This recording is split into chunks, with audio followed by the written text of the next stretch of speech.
and you've been a long time supporter. So we represent a social media platform called SpeakersCornerOnline. It's essentially based on the free speech attributes of Speakers Corner. So perhaps you could introduce yourself and tell us why you're here. So I'm here basically because I'm a student up in Bath, and this is the first opportunity I've had in a long time to come to a major rally. Being from a working class background, May Day is the ideal place to be. Okay, so the reason why I spotted you from a distance, you're holding a communist flag.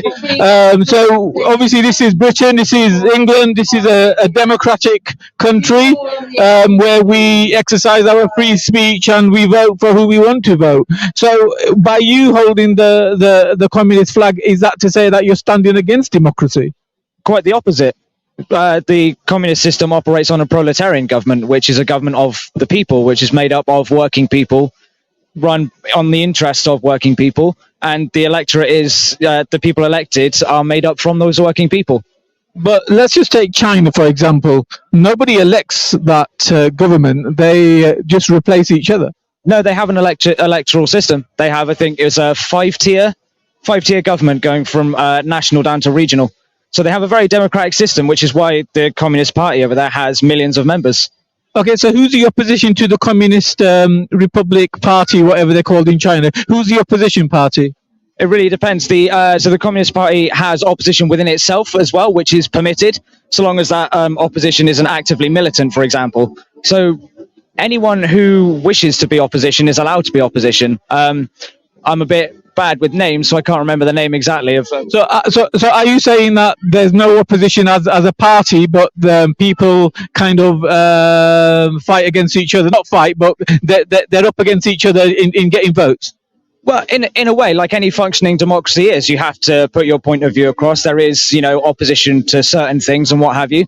As opposed as in regard to the who opposes the ruling party of China as a party. Again, I'm not so good with names, but there are, debates in the Chinese Communist Party. There are, factions who might disagree, and then that's sort of resolved on the basis of what's best for the collective many.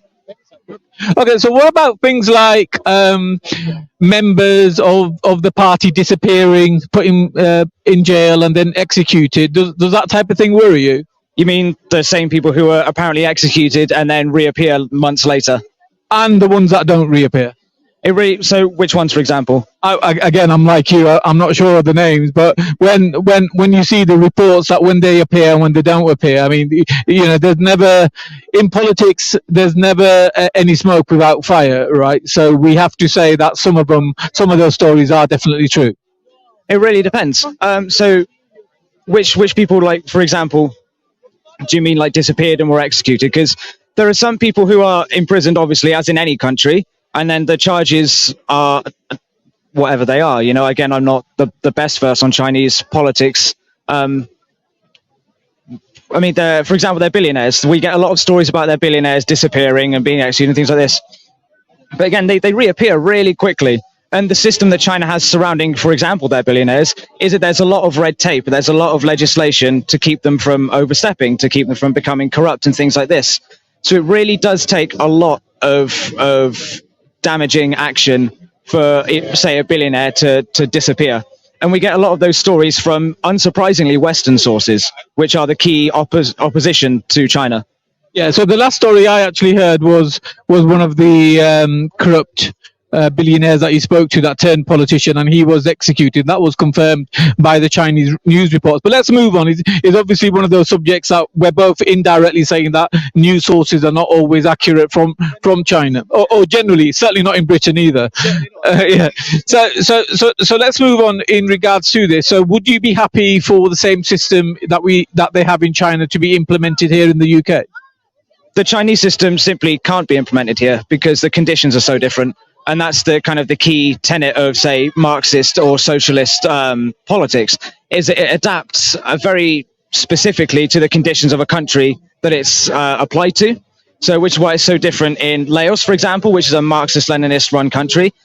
China, very different to that. The DPRK, again, very different to that. Communist Russia, the Soviet Union, or Communist Russia, again, very different again.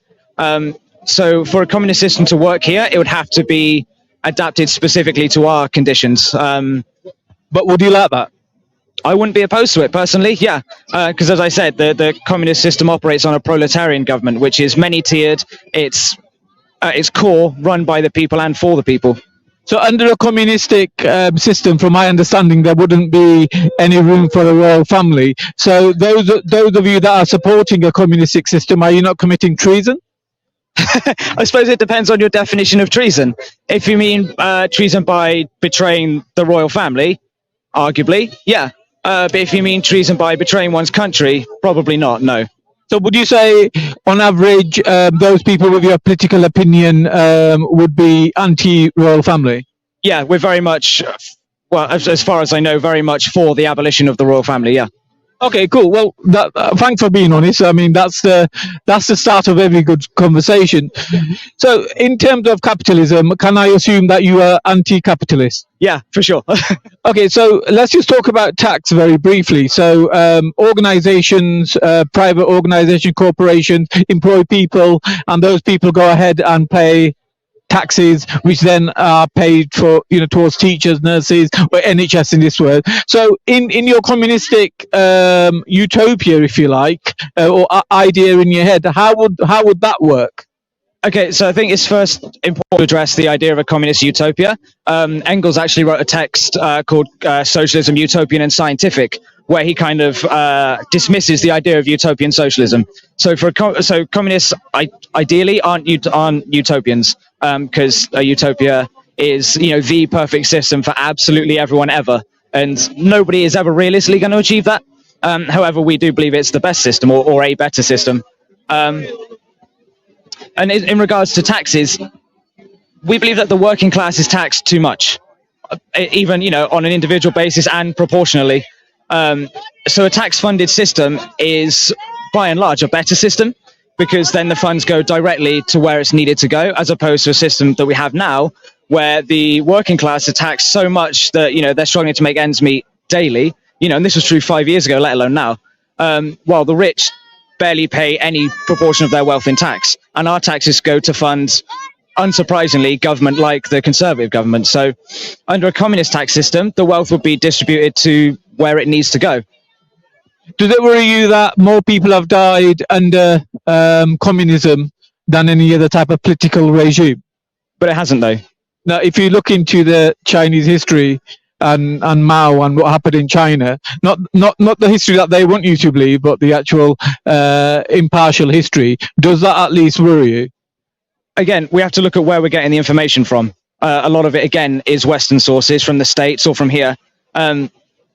And then if we look at, say, the capitalist system, that unreservedly and undeniably has killed 10 times as many as communism. Did people die in communist countries? Of course, people die in any country, whether it's through conflict or from internal issues or whatever else. So it's a bit of a pointed question, if I'm perfectly honest, because there are deaths in any system, and they are regrettable, and some of them are avoidable, and a lot of them are unavoidable. But it really depends on where we get these figures from again.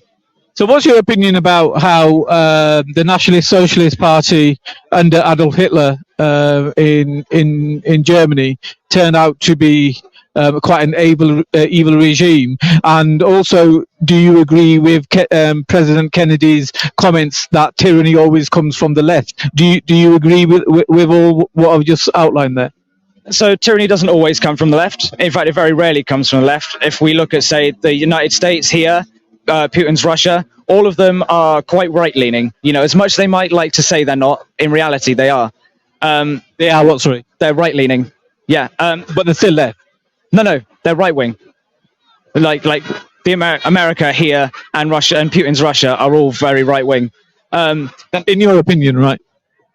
I can't see Putin's Russia being left-wing, can you? I would admit that since Putin's taken over, they've become more capitalist. But I would say they're no more capitalist as China, because though China is a dictatorial power under the banner of communism, but because they needed to make money and make the country go forward, they adopted the capitalist framework. Putin's largest opposition are the communists.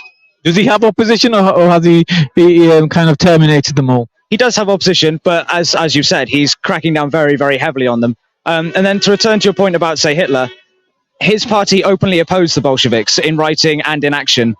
He was socialist in name only. You know, it was a very clever way to appropriate the term, and a very clever maneuver to get popular support. I think undeniably his system was evil, but socialist, no. So, what are your thoughts about creating a system that's not left or right wing, but is perhaps a decentralized way of people to vote? So, in other words, we do away with any corrupt politicians, and we, the people, vote directly. Would that be something that you'd be interested in? I mean, you've described communism right there. The people are directly involved in communist society. But communism is not decentralized. No, it's not decentralized. No, it's very central, and the central power is with the people who act and vote directly, which I'm in favour of. But a centre-aligned government is something that I'm not particularly in favour of. No. Brilliant. Thank you very much for your time. I threw a lot of questions at you there, so I appreciate it. I'm not a communist. I stand against it, but we're in Britain, and this is the best thing about Britain. We can kind of engage in these conversations without kind of hating each other. Absolutely, yeah. And thank you for your time. It's been a pleasure. Likewise. Thank you very much. Okay. No communists very often edit the way they want, you know. So No. Our whole ethos is free speech. So if we were to edit it, no, we're not mainstream media. No. Yeah, we can't. I gathered you're not mainstream media. Definitely not. How dare you? Yeah. Well, thank you very much. Okay, mate. See you. All right. Shall we see if we can find somebody else that we can? I was looking.